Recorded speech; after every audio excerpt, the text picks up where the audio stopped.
Thank you for listening to Depictions Media Radio.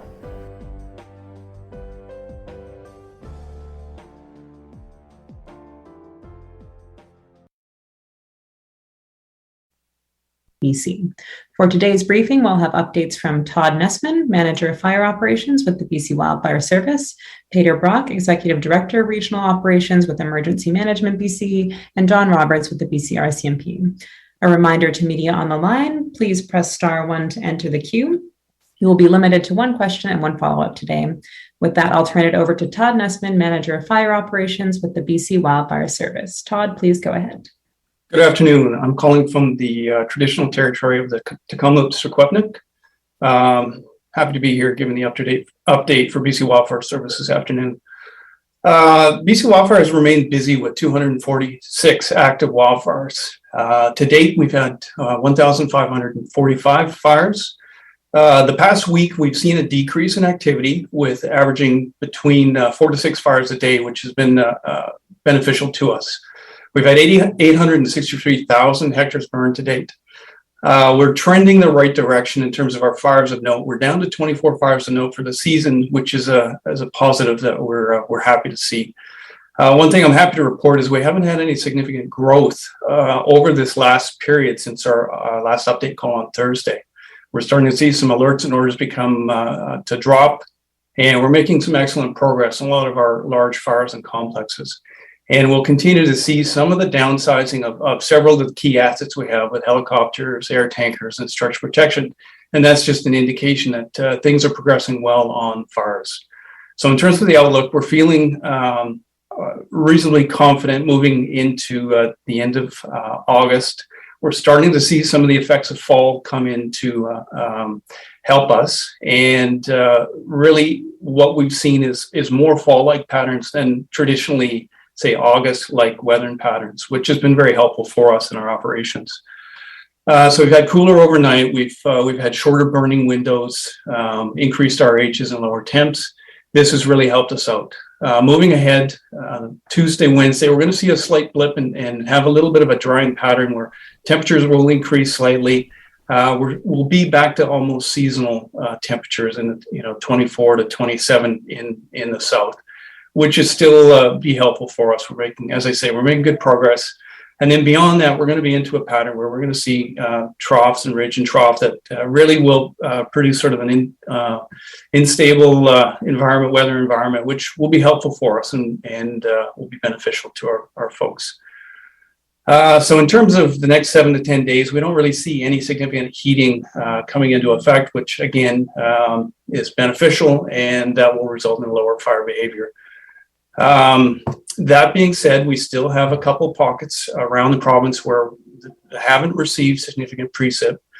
Caribou, as well as South Okanagan, are both areas that continue to be dry and areas that we really want to keep a close eye on. Areas such as the White Rock Lake fire hasn't taken as much precip as we'd hope.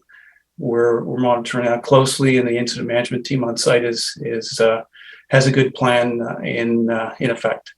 In terms of our resourcing, as I say, we've had a slight downsizing of assets, and that's just due to making good progress on fires. We still have a significant need for fire crew resources, and we'll be utilizing, and we are actively seeking fire crews. At this point, we have in the neighborhood of about 3,400 to 3,500 personnel out on fires, which includes approximately 1,150 contractors and about 500 out-of-province personnel. As I say, with some of the assets that we've released, we've seen our air fleet move from, say, a week ago, we were up in the 170s. We're down to near 100 now, which is a good indicator of how things are going. As well as air tankers, we've downsized the fleet somewhat, and we're in the 30 range. In terms of the national picture, we still have a good partnership that is resulting in resources coming into British Columbia. We will have some overhead resources arriving in the days ahead. We've got some crew personnel coming from Parks Canada as well as an incident management team. So although agencies are still busy, they're at the point where they're looking to see how they can assist British Columbia, which is helpful. And then other areas that we want to pay attention to moving forward here, keeping our workers and work sites safe. That's a key consideration for us as we move into the fall here. As most folks are aware here, COVID numbers continue to rise in the province, and that's something that we're paying particular attention to. We've increased our measures around camps, and with our staff and personnel, we've instituted some rapid antigen testing that we are using at the site level to help us get ahead and stay on top of things. And we're adhering to some of the safety protocols that we've had in effect, and will continue to follow. So we're monitoring the situation closely. So I think I'll close the update. Thanks. Thank you, Todd. Next up, we have Peter Brock with Emergency Management BC. Peter, please go ahead. Good afternoon. I'm going to provide a provincial overview on the latest number of evacuation orders and alerts in BC and some other key messaging. So currently in British Columbia, due to the wildfire situation, we have 25 states of local emergency, 9 band council resolutions, 54 evacuation orders that represent approximately 3,782 properties on order. We have 111 evacuation alerts that represent approximately 12,825 properties on alert. For emergency support services intended to support evacuees, there are 16 reception centers located throughout BC. Please visit the website Emergency Info BC for a list of current reception centers, as these are often updated daily. Emergency support services ESS reception centers are available for evacuated residents who are without access to other sources of support, such as accommodation and food. There are also psychosocial wellness supports for evacuees that have been impacted by wildfire. A call-in line is available to provide psychosocial and wellness supports to evacuees over the phone, and that phone number is 1-888-686-3022. And this is a free service for those evacuees who might find it helpful to speak to someone regarding coping with the stresses of wildfire impacts. That's all I have for an update today. Thank you. Thank you, Peter. Our next speaker will be Don Roberts with the BC RCMP. Don, please go ahead. Good afternoon. I'm coming to you today from the traditional territories of the Semiahmoo, the Katzie, and the Kwantlen First Nations. On behalf of the BC RCMP, I can tell you that we're closely monitoring the changes in the wildfire conditions, as well as changes to evacuation alerts and orders. This allows us to move our police resources out of areas that are no longer subject to orders and into areas that are still dealing with challenges. In the last 53 days, we've deployed over 650 personnel from around BC to either support operations or to areas impacted by the BC wildfires, where they've been able to help their colleagues who are typically the local police of jurisdiction. Our additional resources are currently in the Merritt, Kamloops, Oliver, and Vernon areas. Our BCRCMP Divisional Operations Center is still activated, and they're looking at each and every deployment and the area needs.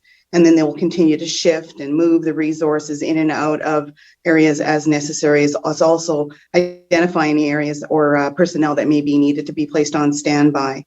The additional resources have been really heavily focused lately on doing roving patrols, primarily actually in unmarked vehicles.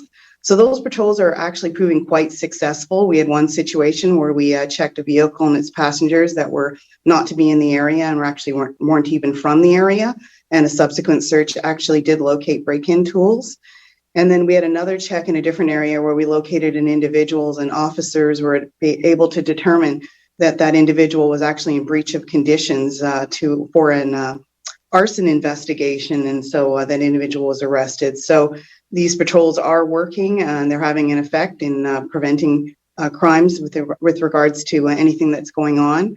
And we can report that there have been no reports actually of any criminality specifically for break-in enters or thefts in the areas that have been subject of evacuations. And that's my update for today. Thank you, Don. That concludes the operational updates for today. A reminder to media on the line, you may now press *1 to enter the queue, and you'll be limited to one question and one follow-up today. Our first question goes to Emily Warren with CBC. Emily, please go ahead. Hello, can you hear me? Yep, please go ahead. Hi.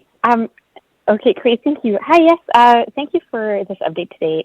The Central Okanagan Emergency Operations said there was a tactical evacuation due to a new fire that started seemingly today near the Bear Creek Provincial Park. And I was wondering if, Mr.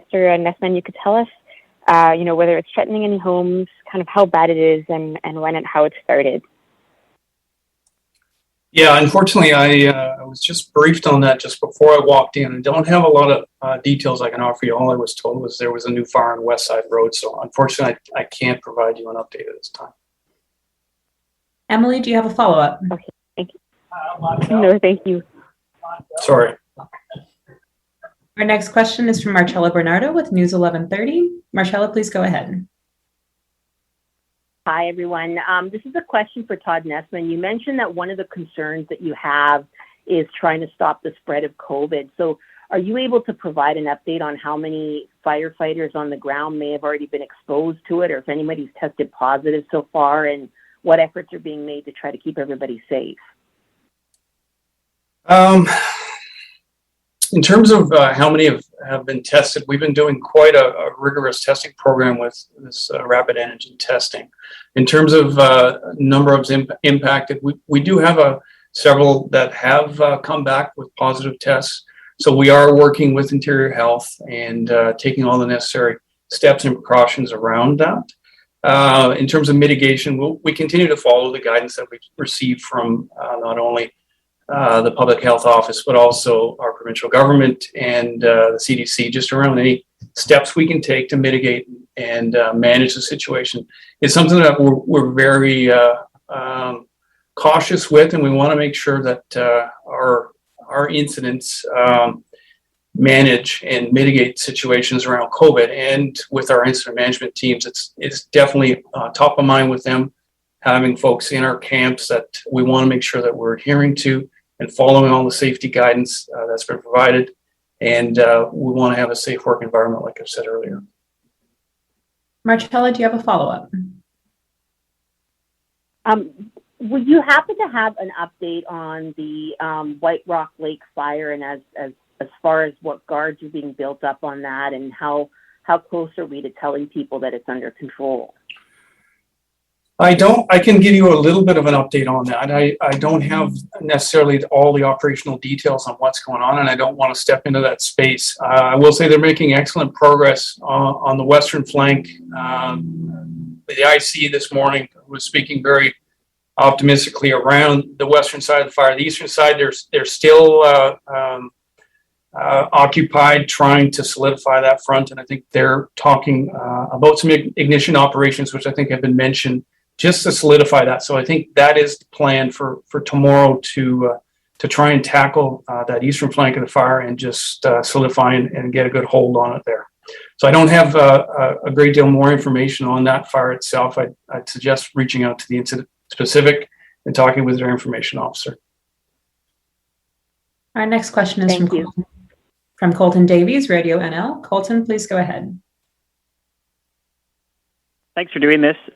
Was wondering if Staff Sergeant Shoyed could expand a little more on the roving patrols. You mentioned there was one area where you stopped somebody with break-in tools, and another area where you happened upon someone involved in an arson investigation. Just hoping you could elaborate on where you might have found these people. I don't have a specific location. I was told it was basically in our Southeast District area. So kind of in the zone that I've been talking about, that we had the additional resources. I can say that the investigation with regards to the breach remains active and ongoing.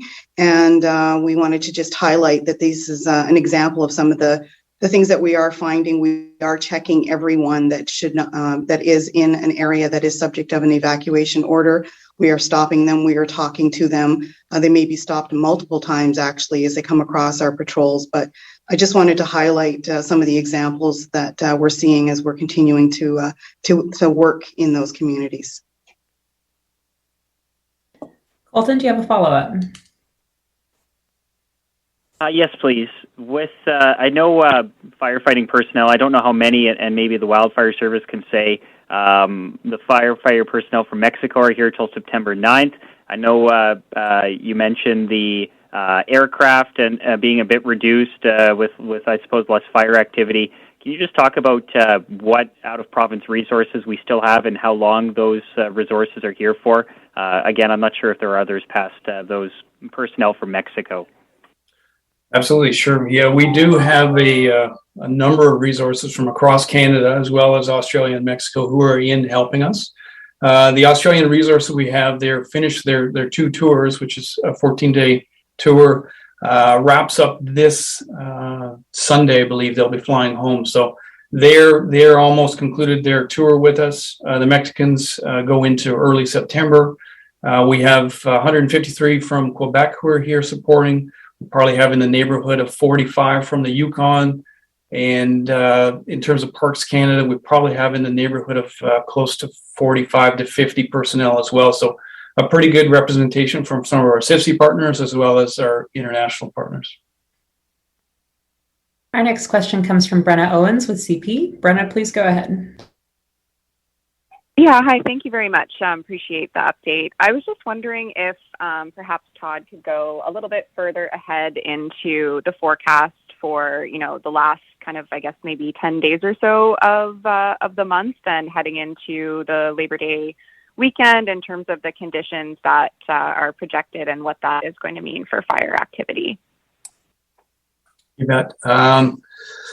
We're not anticipating a great deal of fire activity. There, like I say, there are some pockets where we still have some elevated fire behavior, and that until we see some significant precip in those areas, that's the South Okanagan, Caribou. There are a couple pockets in there that we have to be cautious with.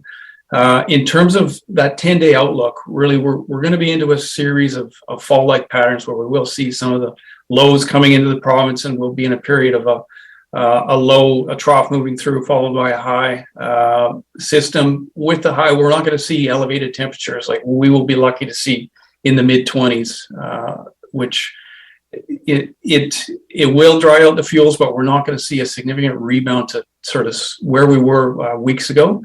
That being said, we do have underlying drought, and until we have a sort of an end of season rain, there's always that potential that is there in some of these drought-like areas.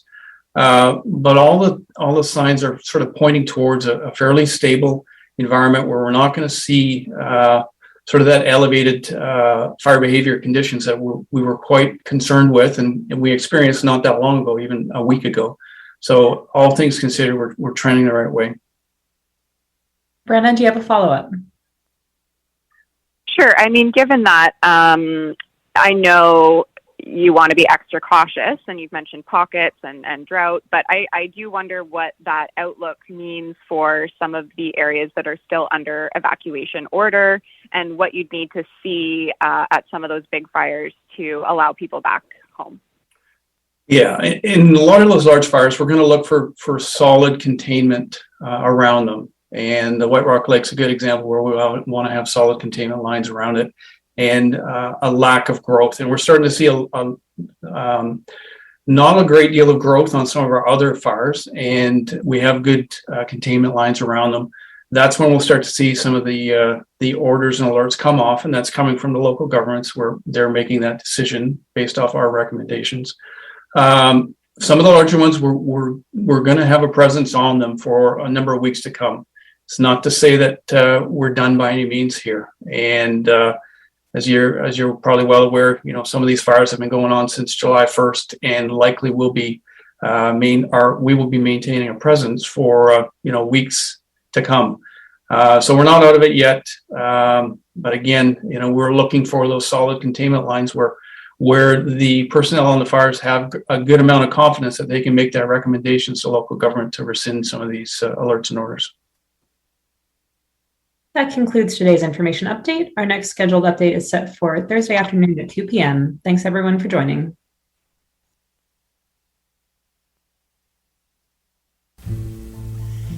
Thank you for listening today, and thank you for supporting us with our sponsors. Please go to depictions.media for more information and click on our contact link and let us know how we can help bring your story and help bring us to a better world.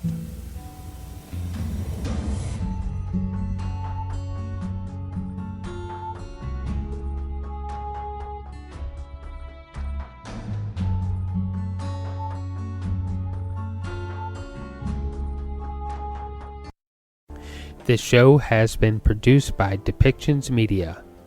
Please contact us at depictions.media for more information.